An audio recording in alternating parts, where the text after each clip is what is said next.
The Philippines has always been affected by hazards, whether natural or human-induced, making it one of the world's most disaster-prone countries. These disasters have devastated people's lives and livelihood, as well as hard-earned community development gains.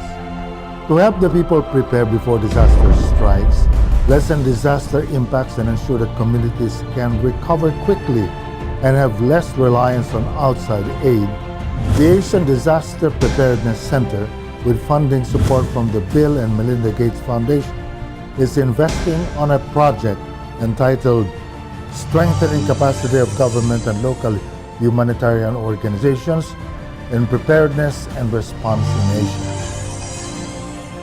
The goal of the project is to improve the emergency preparedness to be able to respond to disasters in Asia by strengthening the interface between the government and local humanitarian organizations and enhancing their technical capacity to better engage in humanitarian framework.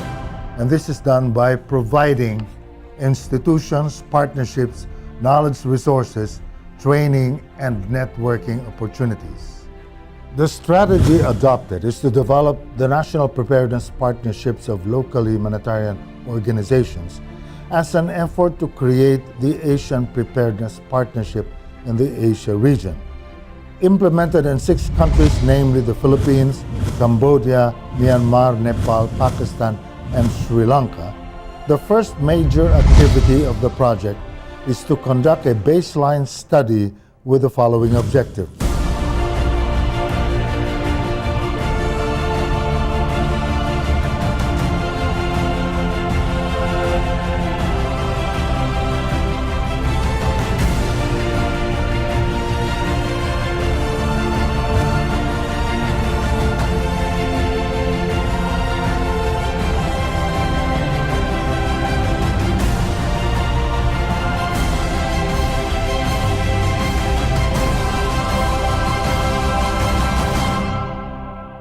On August 15, 2017, about 50 disaster risk reduction practitioners from various regions of the country were convened in Manila to validate the initial results of the baseline study. The Center for Disaster Preparedness, the lead organization for this initiative, jointly with Kapwa Kumahalco Foundation and the Office of Civil Defense, were the organizers of the event. Ms. Lorraine De La Cruz, Executive Director of CDP, gave the opening remarks.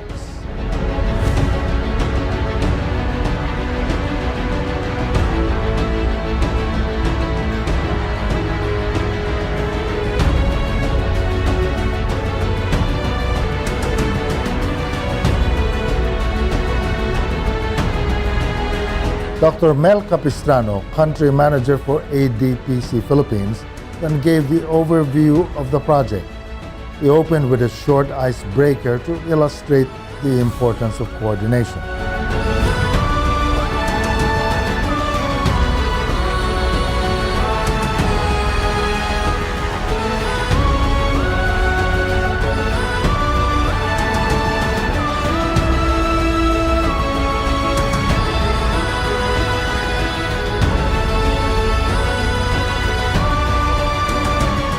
Ms. Ina Barun of the Center for Disaster Preparedness, lead coordinator of the assessment project, gave the background of the study.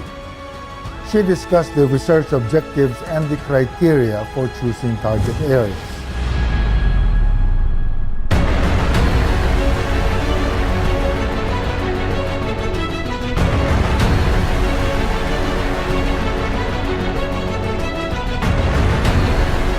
Ms. Ina mentioned that there are about 100 to 150 target respondents spread across the sectors of government and civil defense, local humanitarian organizations, NGOs, the academe, media, private practitioners, national networks. Data collection occurred from July 31 to August 11, with CDP being assisted by existing partner organizations who have worked as enumerators.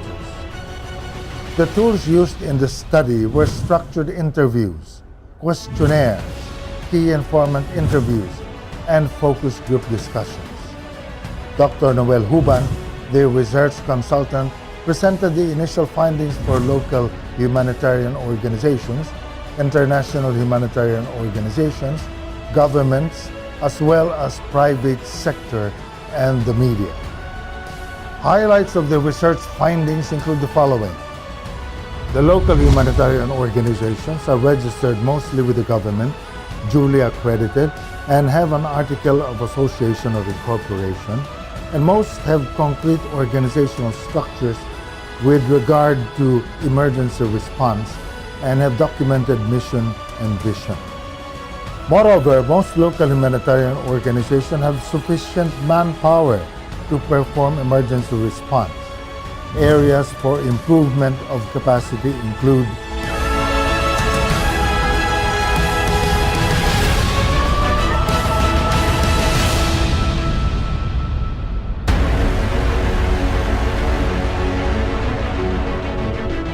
training for staff are usually provided by government, non-government organizations, both local and international.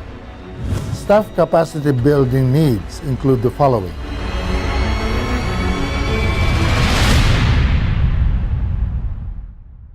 The International Humanitarian Organization response activities include protection, food security, education, water, sanitation, hygiene, nutrition, emergency shelter, camp coordination management, and health. They have knowledge products through publication, archiving policy, database for emergency response that can be shared. In terms of accountability and quality assurance, they reported having complaint response and redress mechanisms as well as social audit mechanisms. For government organizations, most of the respondents have institutional and legal framework structures deriving their mandates from legislation. Majority of respondents from the government reported conducting regular drills at least once a year and conducting regular training for operations. Operational and administrative policies are approved and supported by documents. However, there is no risk insurance or compensation for working in hazardous areas. Linkages with NGOs and other government agencies are present and known. The level of coordination is at least above average during pre-disaster and response phase. Most government respondents reported the presence of systems of knowledge management. There is wide variation in allocation of annual budget for emergency response activities. Financial management systems are in place as well as monitoring and evaluation. For the private sector as well as media, most organizations that responded did not have strategic emergency plans, but most organizations have institutional policies for emergency response. All organizations that responded distributed food as part of emergency response activities. The level of coordination with the government and humanitarian clusters is rated at least above average. Insurance coverage, helping the community and institutional mandate are some of the reasons given by respondents for practicing emergency response. Planning for emergency response activities for private sector and media include coordination with NGOs and other agencies, examining needs of the community, and annual planning. Most of the respondents are involved in fundraising for emergency response. After the presentation of initial results, the floor was open for questions. So number of staff, tapos male at saka female at saka others. Kasi tinanong number of staff hindi gender. So yung staff na sinabi nila, yung regular staff nila or yung OGT at saka volunteers po. Regular sa office nila, kung may female, nilagay doon nila. Tapos yung male, tapos yung mga OGT po, dito sa others nila nilagay. Yung sinasabi nating funds, bakit merong ilang percent to 100%? Kung walang declaration ng calamity, talagang yung 30% na-reserve yun, quick response fund. So, hindi mo talaga masabi na 100% utilization. Opo. Sa succeeding year po yun, pwede yun siya i-reprogram.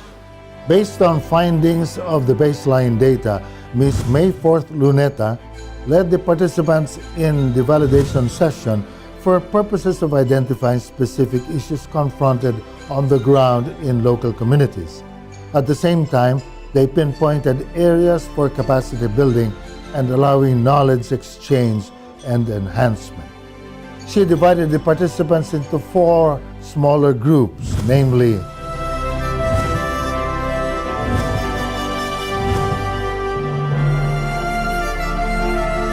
each group discussed enthusiastically the opportunities and issues related to their assigned themes and presented their respective outputs. Highlights of the presentation includes the following.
The participants also share the need to uphold and maintain the ecosystem resilience as non-negotiable in its agenda and action plan. Likewise, the participants felt strongly about the opportunity in the context of the Philippines to pilot collaborative undertakings for humanitarian preparedness for response and recovery regarding the ongoing conflict in Marawi in southern Philippines. The Center for Disaster Preparedness, Kapwa Comalco Foundation, and the Office of Civil Defense are thankful to the Asian Disaster Preparedness Center for sending Mr. Mantapa from Nepal to present and share with the participants the results of the baseline assessment conducted from their country under the same project. In summary, the localization agenda offers an opportunity for various stakeholders at the country level to scale up and scale across their capacities to better serve the affected population and exercise leadership in various humanitarian action, whether natural or human-induced hazards. The following are the areas for investment and enhancement.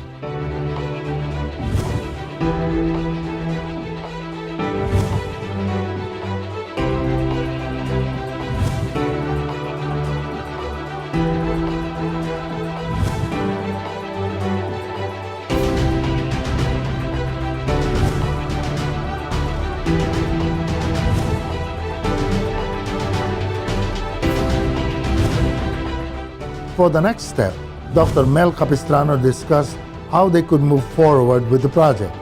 He said the data will be presented at a regional conference spearheaded by ADPC at the end of August. Ms. Myra Beth Alicias led the commitment setting. She said that the OCD would continue giving full support to the project. Dr. Orlando Mercado, president of Kapwa Comalco Foundation, gave a brief inspirational message during the closing ceremony. The world has changed also profoundly So much so that the disasters that we face are not only almost unimaginable, they're very difficult to categorize. So our responses are not easy to categorize. Kaya napaka-importante para sa atin na magbukas ng ating isipan.